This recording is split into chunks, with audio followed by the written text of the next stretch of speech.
Hey everybody, at BB Matson here with KeepOnWrenching.com. We're making progress on the 1967 CB77, and it's time to start clearing some things out, getting ourselves ready for engine removal. Got my 14 millimeter. This thing seems to be coming in handy on this thing. Let's get this toolbox out of there. All right, looks to be just 2 bolts holding this toolbox on, and again, it's a 14 mil. It's a little awkward to get a socket inside of here, so we're going old school with old school wrenches. Nothing wrong with that.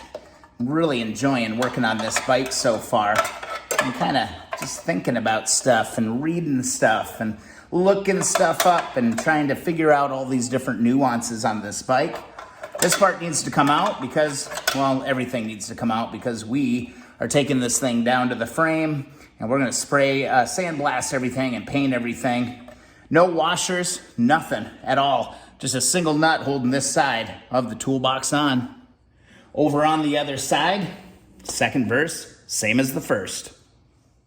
Righty-tighty, lefty-loosey. All right, we got those 2 top bolts out. Now we see a little apparatus attached to the bottom of it. 10 millimeter, 2 10 mils, and that thing's gonna come right out.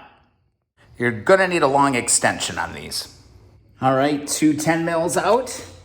And you know, this looks like our starter solenoid. The starter solenoid looks to be, yeah, because then here come our points out of here. The starter solenoid on the CB77s is mounted underneath the toolbox.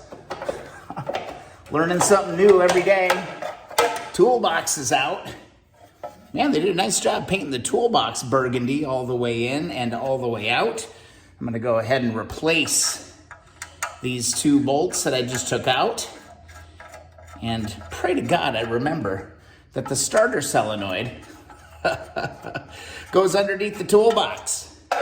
It's a dead giveaway that this is the starter solenoid because we've got this hot lead that goes to the battery right there. And then we can also see that we have another black ground wire coming out of here. Guarantee you this is going to the front of that starter motor on the front. The other thing you can see is that we've got some yellow wires here and they're bundled into this little loom up on top. Guess I gotta get you a little better shot here. I'll zoom in here in just a second, but this appears to be where most or pretty much all of the wiring is connecting to in this spot.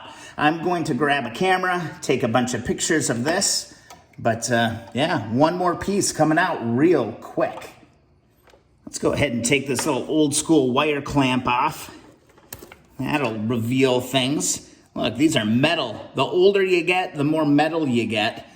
On the CB350s, that's all plastic stuff. Here we go. Here's our ground wire coming through here, pushing through, and then here's that big bundle of wires coming through all over the place, going right through here. So pretty clear. We've got our yellow and black.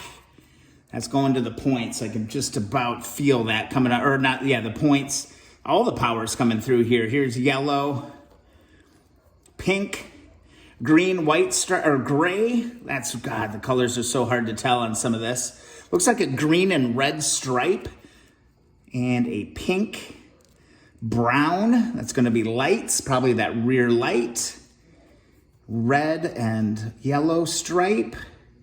Man, the paint all over this thing makes it really difficult to see. Okay, we've got a blue. And there's one more there I can't really see. Looks like another black. So there's a blue, and it looks like a black.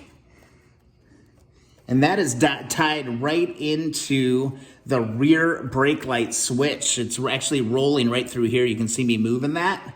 So we can get that rear brake light switch out. That looks to be a blue to blue, just solid blue, and a black, just like that.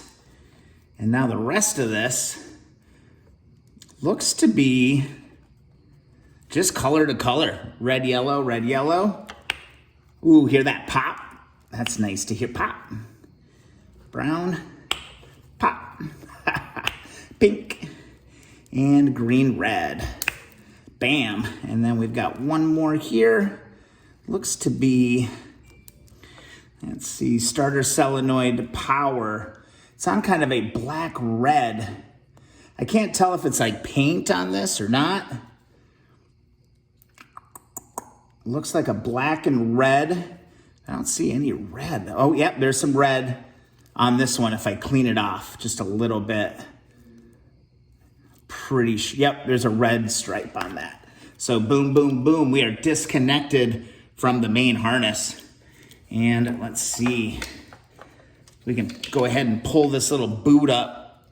This side is going to be our solenoid ground, or our starter ground, excuse me. So we can go ahead and take this off, and solenoid's gonna be free. All right, a few quick turns of a 10 millimeter, and that is now off of there. That grounding cover is gonna come off. I'm gonna go ahead and take my locking washer and my nut and put that back on here, just like that. And our starter solenoid is completely free of the bike. This is gonna go in the box. Just a few more wiring connections to make. Here's our horn. This should pull apart here. Boy, that was a tough one. Let's hope we have a little better luck with that. That one popped right off. Whole front end of the wiring harness is now clean. And just for reference, these don't have any kind of color determination. They're just two black wires. Yeah, two black wires on that. That's kind of interesting. You'd think one of those would be a ground, but we can pivot our way over here a little bit. And let me get you up. Start taking these bad boys off, these little metal clamps, before they went all cheap on the plastic. So we can pull this one out right there. And we got one more down here. Man, these are a heck of a lot easier to remove than the plastic ones for sure. And everything should start to kind of fall apart as we work our way towards the back of the bike. So far, so good. Everything is looking pretty clean on the harness, except all of this burgundy overspray. Probably gonna recover this in black. Let's get this ignition switch out of here. Don't have the proper tools, so just a little rag. And a pair of pliers can usually turn this top little nut. Pull that out. Don't have a key for it. I'm trying to find the key. I'm hoping the guy emails me and says, Brian, we're in luck. I found the key. But here it is. Here's the ignition. If anybody has a what number is it? T1644. T1644 key, please let me know. That'd be amazing. Just gonna kind of fish my way through here. We've got one more wire tie up on top. All right, pull that out. And now we're working. We're going all the way to the back rear light. And we've got our regulator, our rectifier in here. And that looks to be about it. All right, to get the rectifier out, we're just simply gonna grab our 10 millimeter wrench. Again, pretty much everything seems to be 14, 10, or we dealt with that one Rogue 9 for a little while. You don't have to take these all the way off, just need to loosen them just a little bit, just enough so that you can slide this thing out.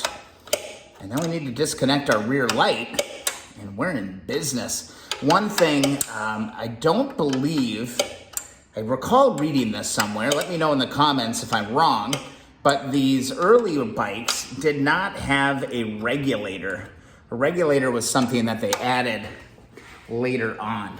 So hopefully this is going to just lift straight out, just like that. I'll keep this all together for now. I'm gonna retighten these bolts just a little bit so they don't fall off. And we can feed this piece down below.